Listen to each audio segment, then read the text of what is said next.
Apakah kalian tahu tragedi pesawat Sukhoi Gunung Salak? Tragedi kecelakaan pesawat paling menakutkan di Indonesia yang pernah membuat dunia heboh di tahun 2012 dan para ahli penerbangan sampai dibuat merinding ketika mengetahui apa yang sebenarnya terjadi. Hingga ada juga yang mengaitkan dengan hal-hal mistis seperti bisikan gaib, aroma wangi misterius, penampakan dan perasaan diikuti, hingga kesulitan mencapai lokasi saat tim SAR melakukan pencarian. Sebelum tragedi ini pada tanggal 9 Mei 2012, pesawat Sukhoi Superjet 100 melakukan penerbangan demonstrasi di Indonesia. Hari itu, ada 2 penerbangan yang dilakukan tujuannya untuk memperkenalkan pesawat Sukhoi Superjet 100.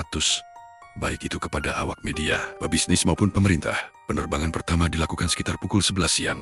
Pesawat lepas landas dari Bandara Halim Perdana Kusuma, berkeliling selama 30 menit, dan mendarat di bandara yang sama. Penerbangan pertama berjalan lancar. Kemudian, penerbangan kedua dilakukan sekitar pukul 14.21 dengan rute yang sama seperti penerbangan yang sama. Pesawat yang membawa 45 penumpang, termasuk awak kabin lepas landas dengan lancar sekitar pukul 14.26. Pilot meminta izin kepada menara pengawas untuk menurunkan ketinggian pesawat dari 10.000 menuju 6.000 kaki. Izin diberikan, namun itu menjadi komunikasi terakhir antara pilot dan menara pengawas. Setelahnya, pesawat hilang dari radar dan dinyatakan hilang kontak. Pencarian oleh tim SAR pun dilakukan. Lokasi hilangnya pesawat diprediksi berada di sekitar Gunung Salak, Kabupaten Bogor. Namun pencarian sempat ditunda karena cuaca buruk.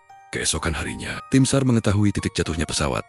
Namun, lagi-lagi evakuasi tertunda karena cuaca buruk dan medan yang sulit di lereng Gunung Salak. Evakuasi baru bisa dilakukan 2 hari setelah pesawat dinyatakan hilang. Awalnya 12 tubuh tak bernyawa ditemukan dalam kondisi mengenaskan. Situasi di sekitar Gunung Salak berubah mencekam. Banyak potongan-potongan misterius yang ditemukan. Keadaan para korban sangat mengenaskan. Hasil investigasi pun mengungkapkan penyebab kecelakaan diketahui pilot Sukhoi bernama Alexander Yablonstev.